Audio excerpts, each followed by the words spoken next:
welcome to the deep dive. Our source stack today takes us to one of the most bizarre and contested mysteries of the modern era.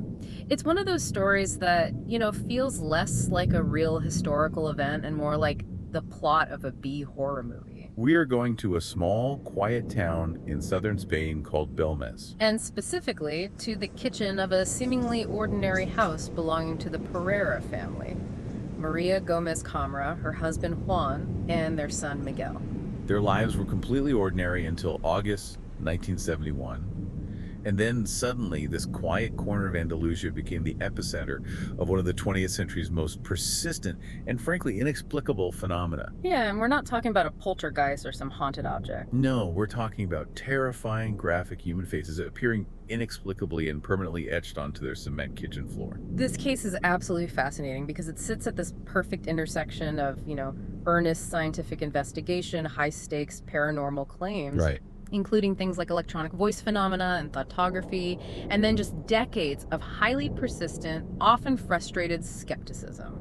Our mission today is to guide you through the decades of evidence, follow the astonishing chronology, and unpack why, even after forensic analysis and the death of the primary witness, no one can definitively prove if the Bélmez Faces were a sophisticated hoax or something else. Or an unexplained physical manifestation of psychic energy. It's the ultimate riddle. Is this the greatest trick ever pulled, or a genuine event that completely defies our understanding of physics? Okay, let's unpack this, starting with the original discovery and the family's understandably desperate and immediate reaction in August 1971. So, Maria Gomez Camara was just doing typical kitchen chores on August 23rd. She first noticed a strange discoloration on the porous cement. Just a stain at first. Exactly, just a stain. She scrubbed it hard, used strong detergents, and, eventually managed to reduce it to a faint trace. But the stain didn't take no for an answer. Not at all. A couple of days later, it returned. Right in the exact same spot, only now it was darker, clearer. And instantly recognizable. It wasn't spilled oil or dirt. It was the full features of a man's face, just staring up from the floor with this sad, fixed expression. Wow. So the family, obviously shocked and terrified, they try to remove it again. Right, with even stronger chemicals this time. But the key point here is that the face wasn't drawn on the surface. It seemed to be a deep discoloration etched into the cement itself. You couldn't scrub it away. You couldn't. So if cleaning failed, Juan and Miguel decided on the nuclear option. They grabbed a pickaxe. They completely hacked out the section of the floor with the face, tossed the concrete outside, and poured a brand new, fresh layer of cement. That's a serious commitment to making a problem disappear. And here's where it gets really interesting. Yeah. Only 48 hours after they laid that pristine, fresh cement, Maria walked back into the kitchen, and the face had returned. No. Yes. Identical in the exact same spot on the brand new floor. That instantly separates this from a simple, superficial prank, doesn't it? I mean, the sheer audacity of it returning after the substrate had been completely replaced it's terrifying. Absolutely. And the situation escalated quickly. Within a week, it wasn't just that one initial face, which the family eventually named El Abuelo, or the grandfather. Yeah. It was many faces, distinct ones. Men, women, children, appearing, disappearing, changing expression, but always confined almost exclusively to that kitchen floor. So their house was turning into this literal museum of the inexplicable. Right, much to the confusion of the middle-class family who just lived there. And by Easter 1972, the media had descended. Hundreds of people are gathering daily outside the house. It was no longer a local eccentricity, it was national news. It got so big the town mayor had to intervene to try and contain the chaos. And he made a smart move. He did. He requested that no one touch or interfere with the faces, and he sent a section of the concrete to Spain's leading materials research facility, the Instituto de Cerámica y Vidrio, the ICV. The first attempt to bring some real scientific accountability to the mystery. Exactly. And the initial findings from the ICV were, well, they were nothing short of startling. How so? Scientists searched meticulously for paint, dye, any known chemical substance, anything that could have been applied to create the image. They found nothing. The core conclusion was that the faces were not drawn with any known substance or pigment. The cement matrix itself appeared structurally intact. So No immediate logical explanation. None. The phenomenon existed in a scientific vacuum. So if the secret wasn't in the floor material, investigators decided to look deeper. Right. With the Pereira family's permission, they excavated the kitchen floor. They were probably expecting, I don't know, a leaky septic tank or some kind of buried chemical contamination. But what the workers hit at a depth of 3 meters was far more macabre. Human bones, A lot of them. a mass grave, a collection of skeletons, many disturbingly without their skulls. And historical experts confirmed it. The house was indeed built on land that had been a cemetery, holding dozens of bodies. Sources vary on the age, maybe 19th century, maybe as far back as the 13th. But the fact remained, the house sat on top of the forgotten dead. So the immediate theory was, okay, the faces are the tormented dead trying to send a message. It makes a certain kind of sense. So a decision was made. The remains are removed, given new burial rites, and a brand new kitchen floor was poured. This was the ultimate attempt at closure. But the surprise was immediate and profound. Shortly after reburying the skeletons and laying yet another pristine floor, the faces came back. Only more intensely than before. And now they were appearing on the walls of the kitchen too. Which completely invalidated the simplest ghost theory. Reburying the dead didn't bring peace. It arguably escalated the phenomenon. So with that paranormal angle hitting a dead end, the skeptical crowd gained some serious momentum. Of course. If it wasn't the dead, the only other explanation had to be an elaborate, well-funded trick. Many insisted the family was staging it all for financial gain or fame. But hold on, the evidence for that motive was always weak, right? Very weak. The family remained solidly middle class. They didn't get rich from book deals or films. Honestly, they seemed more annoyed and burdened by the constant stream of tourists than financially rewarded. Still, the trick theory made it into the official press. February 1972, the Spanish newspaper Pueblo runs a front-page article, "The Mystery Solved." Right. They claim the trick involved silver nitrate, a chemical known for darkening significantly when it's exposed to ultraviolet light. That sounds plausible on the surface. But if that was the solution, how could the family have applied it so precisely? And why would it survive decades of high-tech analysis by the ICV, which found nothing? Exactly. The difficulty of using a substance like that to paint inside a cement matrix, especially under newly poured concrete without leaving traces, it just strains credulity. A lot of people suspected this was government pressure, trying to just stamp out the public hysteria. That's the theory. Well, amidst all this commotion, the paranormal world sent its champion, the highly respected German parapsychologist Germain de Argumosa.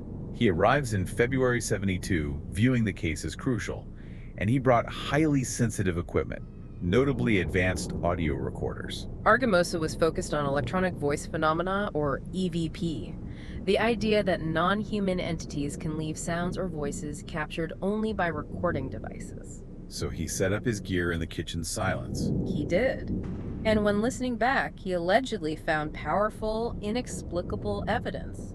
The tape contained whispers, screams, and clear sentences not present in the room. Like what? Sources claim he captured phrases like, "We are suffering," and the distinct sound of a child calling for his mother.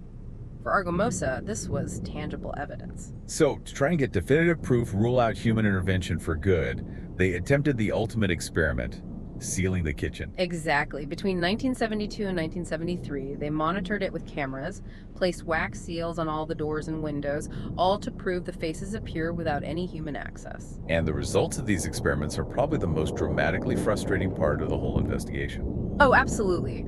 First, moisture condensation repeatedly ruined the tests, obscuring the faces.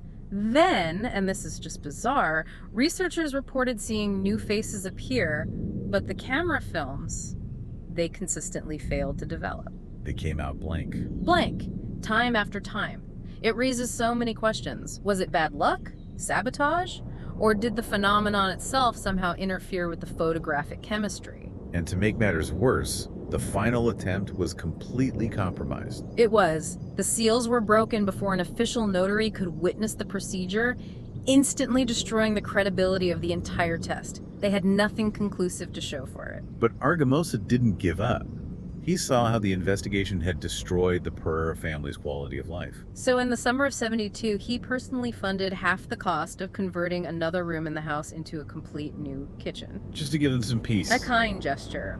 But after the family started using the new space, a chilling shock came again. Faces began appearing on the floor of the new kitchen, too. So what does that mean? I mean, this was a monumental turning point. Huge.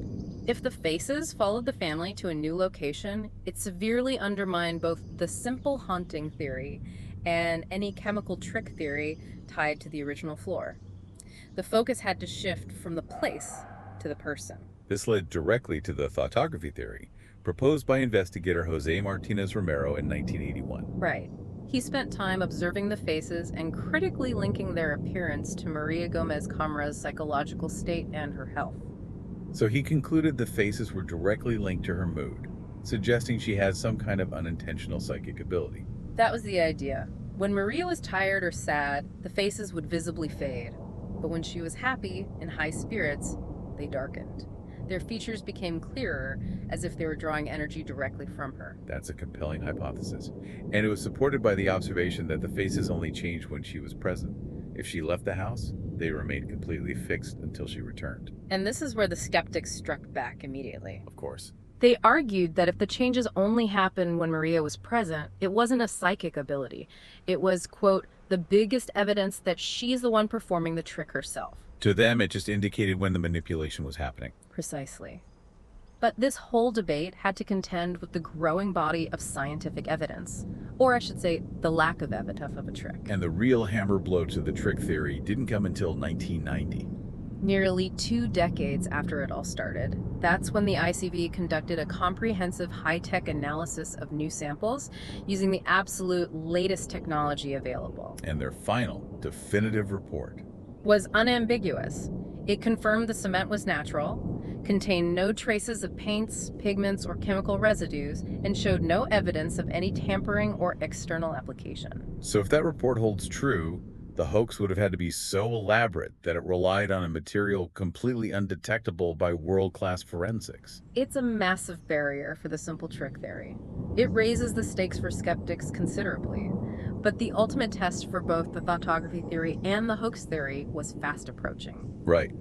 Both believers and skeptics agreed on one thing. The mystery would be solved when Maria Gomez Camara died. If the faces stopped changing, the answer was Maria.